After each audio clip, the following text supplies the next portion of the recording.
চৌঠা অক্টোবর তাদের দুজনের প্রথম দেখা হলো। তখন বিকেল ঘনিয়ে আসছে, বাতাসে শীতের আমেজ। 10ই অক্টোবর তাদের দীর্ঘক্ষণ কথা হলো টেলিফোনে। সেদিন ছেলেটি নতুন কেনা টবে গোলাপের চারা লাগালো। 30শে অক্টোবর রেস্টুরেন্টের নিরালা কেবিনে ছেলেটি বলল, তোমাকে আমি ভালোবাসি। মেয়েটি লজ্জায় মাথা নিচু করে টেবিলে আঁকি বুকি কাটল। 12ই ডিসেম্বর গোলাপ গাছে কুঁড়ি ধরল। মেয়েটি রেস্টুরেন্টে ছেলেটিকে জিজ্ঞাসা করল, কেন ভালোবাসো আমায়? আমি সুন্দরী তাই। তোমার চেয়েও সুন্দরী আছে কত। আমার বাবার প্রচুর অর্থ তাই। তোমার বাবার চেয়েও বড়লোক এখানে কম আছে। তাহলে ভালোবাসি ভালোবাসি, তার আবার কারণ হয় নাকি? মেয়েটি বাড়ি ফিরে বন্ধুদের সঙ্গে টেলিফোনে অনেক আলোচনা করল। সবাই এক বাক্যে বুঝিয়ে দিল, ভালো যখন বাসে তখন একটা কিছু কারণ তো আছে বটেই, সেটা না বুঝে বেশি এগোস না।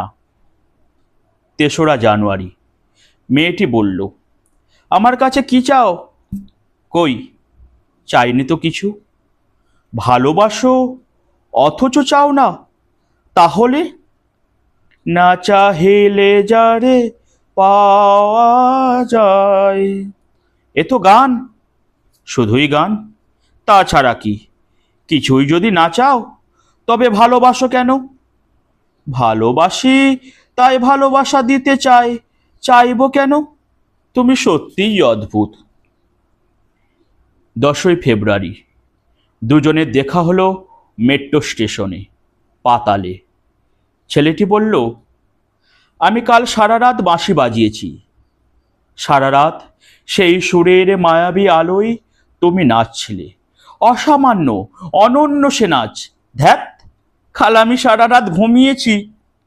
আমি কিন্তু তোমার নাচই দেখে গেছি সারা রাত। তোমার বাঁশি একদিন শুনতে হবে। 12ই মার্চ ছেলেটি বাঁশি বাজালো। মেয়েটি শুনল। সময় থমকে থেমে রইল অনেকক্ষণ। বাঁশি যখন থামল, মেয়েটির দুচোখ ভরা জলে। বলল, বাঁশি শুনতে শুনতে আমার ঘুম এলো আবেশে। আমি দেখলাম আমি নাচছি মেঘেদের মাঝখানে, তারাদের পাশে আমি নাচছি, আকাশে ফুলের গন্ধ।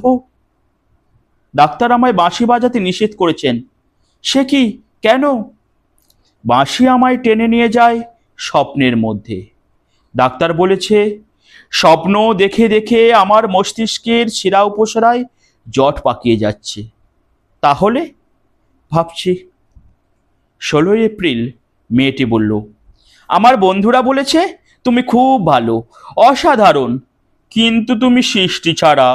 তোমার স্বপ্ন সব অর্থহীন। আমি জানি। স্বপ্ন টপ্ন ছেড়ে দিতে পারো না তুমি? না। তাহলে তাহলে তুমি তো আমাকে হারাবে। তোমায় পাইনি তো কখনো। 5ই মে ছেলেটির মস্তিষ্কে অপারেশন হলো। একটু সুস্থ হতে মেয়েটি এসে বলল, ভালো আছো তো? এখন আর স্বপ্ন দেখছো না তো? দেখছি, আরো সুন্দর সব স্বপ্ন। তাহলে তো দেখছি অপারেশনটা আদেও সফল হয়নি। বাড়ি ফিরে বন্ধুদের ফোন করলো মেয়েটি। বন্ধুরা এক বাক্যে বলল, বাঁশি বাজানো, স্বপ্ন দেখা সবই ব্যাকডিডেট, সৃষ্টি ছাড়া। তুই আর লোক পেলি না। তুই এত সুন্দরী, তোর এত উজ্জ্বল প্রসপেক্ট। ভালো যদি চাস তো শিগগির বিয়ে করে ফেল। তোর দাদার সেই বন্ধুকে, উনি তো শুনলাম কানাডাতে সেটেল করবেন। 7ই জুলাই মেয়েটি আবার জিজ্ঞাসা করল, তুমি সত্যিই কি চাও বলো তো? তুমি আরো সার্থক, আরো সুন্দর হয়ে ওঠো, ব্যাস, আর কিছু না। আর আর চাই স্বপ্ন দেখতে। হো, স্বপ্ন তাহলে তুমি ছাড়তে পারবে না? না। তাহলে তাহলে থাকো তুমি তোমার স্বপ্ন নিয়ে। 12ই আগস্ট গোলাপ গাছে ফুল ফুটল অনেক।